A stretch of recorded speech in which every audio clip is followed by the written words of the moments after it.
جس کے ذریعے پروردگار عالم یہ ہمیں بتا رہا ہے یا ایھا الذین آمنوا کتب علیکم الصیام۔ اس کا اگر میں ترجمہ کروں تو واقعاً تفاسیر آل محمد اس کی تائید کرتی ہیں اس انداز سے کہ اے علی کے چاہنے والو، اللہ نے تم پر روزے فرض کیے ہیں۔ اے علی پر ایمان رکھنے والو، اللہ نے تم پر روزے فرض کیے ہیں۔ یعنی اے علی والو، اللہ نے تم پر روزے فرض کیے جیسے پچھلی امتوں پر فرض کیے تاکہ تم متقی بن سکو۔ پروردگار کیوں متقی بنا رہا ہے ہمیں؟ کہ اس لیے کہ تمہیں علی کے اہل بنانا ہے، کیونکہ علی مولا امام المتقین ہیں اور وہ متقیوں کے امام ہیں۔ اگر تمہارے قریب سے تقوی نہیں گزرے گا تو تم علی کے اہل نہیں بن سکتے۔ اسی لیے خداوند متعال یہ چاہتا ہے کہ ہم متقی بنیں تاکہ ہم امت علی بن سکیں، ہم مولا علی کے چاہنے والے اور علی کے شیعہ بن سکیں۔ اور جب ہم اس بات کی طرف جاتے ہیں کہ قرآن نے کن معنوں میں تقوی کو بیان کیا ہے، یہاں سے ایک اور بحث بھی ہمارے سامنے آتی ہے کہ گویا کہ یہ آیت ہمیں تفسیر آل محمد کی روشنی میں بتاتی ہے کہ ایک امام ہے، ایک گروہ معمومین کا ہے۔ امام کیسا ہونا چاہیے اور معموم کیسے ہونے چاہیے، امام کے پیروکار کیسے ہونے چاہیے۔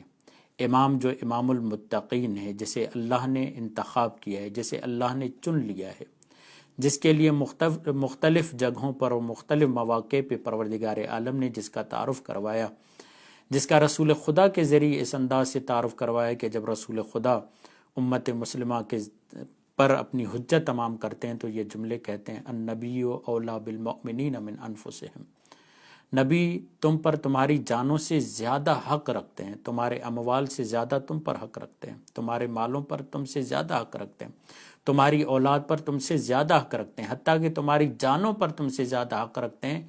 ان معنوں میں من کنت مولاہ فہذا علی مولا، جس معنی میں نبی تم پر حق رکھتے ہیں، حق کے تصرف اور حق کے اولویت، اسی معنی میں علی کی ذات تم پر حق کے تصرف اور حق کے اولویت رکھتی ہے۔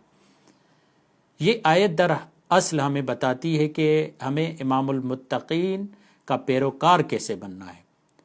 تو جب اس بات کی طرف آتے ہیں کہ متقی کی صفت کیا ہے، متقی کی کوالٹی کیا ہے، متقی کے معنی کیا ہیں، تو خود بخود سمجھ میں آتا ہے کہ علی کا چاہنے والا کیسا ہونا چاہیے تاکہ علی ایک بہترین امت کو لے کر چل سکے۔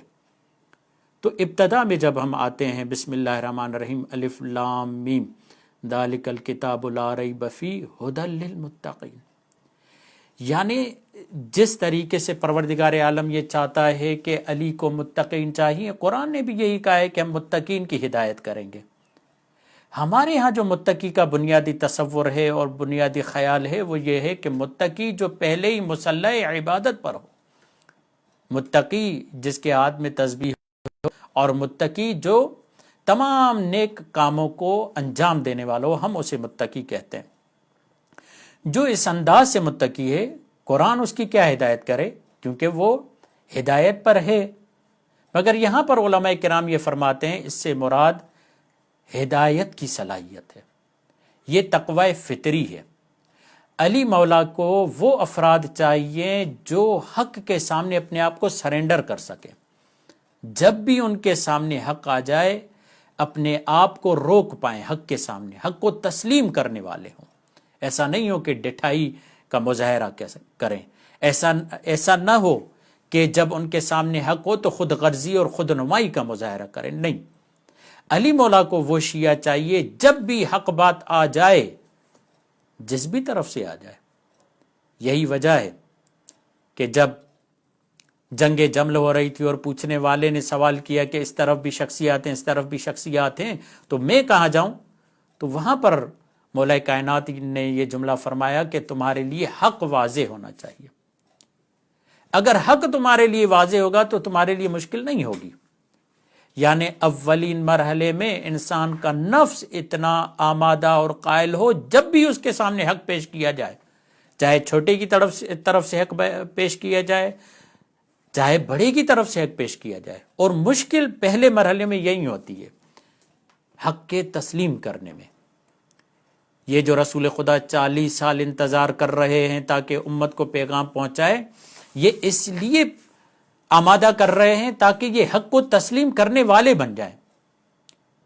دوسری ایک مثال دوں گا کہ جب ہم زمین کے حوالے بیج کرتے ہیں تو بیج حوالے کرنے میں مشکل نہیں ہوتی، زمین کو آمادہ کرنے میں وقت لگتا ہے۔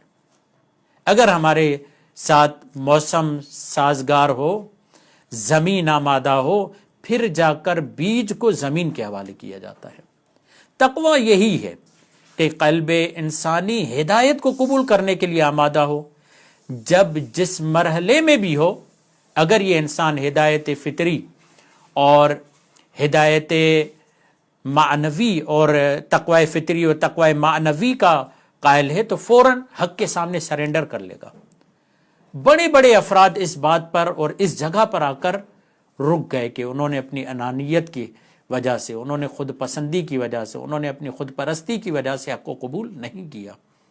پہلی معنی تقوی کی یہ ہے کہ تقوی فطری، جب بھی حق آئے اسے قبول کرو، اپنی ذات کو مت دیکھو، اپنے جثے کو اور اپنی حیثیت کو اور اپنے زمان کو نہیں دیکھو، اپنی اسٹیٹس کو نہیں دیکھو، حق جہاں سے بھی آئے اسے قبول کر لو۔ اس پر قرآن کی کئی آیتیں ہمیں توجہ دلاتی ہیں۔ نمبر